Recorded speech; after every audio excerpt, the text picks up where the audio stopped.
আসসালামু আলাইকুম, কেমন আছেন সবাই? আশা করি আল্লাহর মেহেরবানিতে সবাই খুব ভালো আছেন। Welcome to Maria kitchen. আজ আপনাদের সাথে শেয়ার করব খুবই মজার একটি সুরমা মাছের ভর্তার রেসিপি শেয়ার করব আজ। এমন একটা ভর্তা হলে কিন্তু গরম ভাতের সাথে আর অন্য কোনো কিছুরই দরকার পড়ে না। এই ভর্তাটা বানিয়ে নেওয়া যতটা সহজ, খেতেও হয় অনেক বেশি মজার। তো চলুন কথা না বাড়িয়ে আমার আজকের রেসিপিটা শুরু করা যাক। তো এর জন্য প্রথমেই চুলায় একটি ফ্রাই প্যান বসিয়ে এখানে দিয়ে দিলাম সামান্য পরিমাণ সরিষার তেল। এখন আমি এখানে দিয়ে দিচ্ছি 2 পিস মাছের লেজ, সেই সাথে দিয়ে দিচ্ছি আরো প্রায় 6-7টির মতন শুকনো মরিচ, আরো দিয়ে দিলাম 5-7টার মতন রসুনের কোয়া, আরো দিলাম একটি টমেটো আমি এইভাবে মাছ থেকে একটু কেটে দিয়েছি, আরো দিয়ে দিচ্ছি এখানে 1 মুঠো পেঁয়াজ আর কয়েকটি কাঁচামরিচ, স্বাদ মতন লবণ।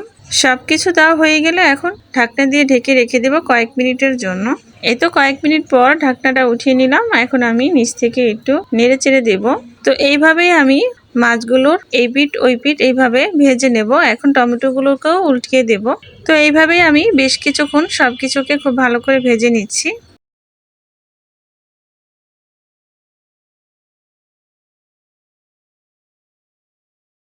এই তো ভেজে নেওয়া হয়ে গিয়েছে। এখন আমি সবকিছুকে উঠিয়ে নেব। এখন ঠান্ডা হয়ে গেলে তারপরে চলে যাব ভর্তাটা বানিয়ে নেওয়ার জন্য। তো এখন আমি শিলপাটায় ভর্তাটা বানিয়ে নেব। তো প্রথমে এখানে নিয়ে নিলাম রসুন, পেঁয়াজ, শুকনো মরিচ, কাঁচামরিচ। এখন একসাথে সবকিছু খুব ভালো করে বেটে নিচ্ছি।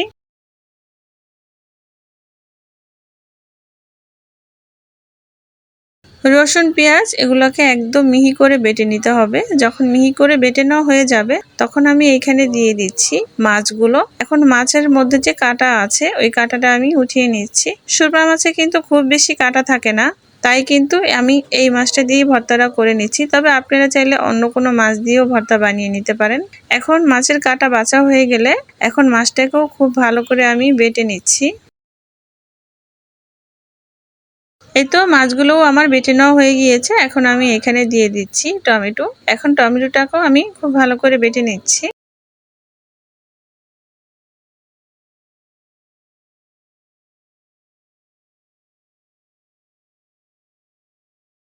বেটে নেওয়া হয়ে গেলে এখন আমি ধনেপাতাও বেটে নেব।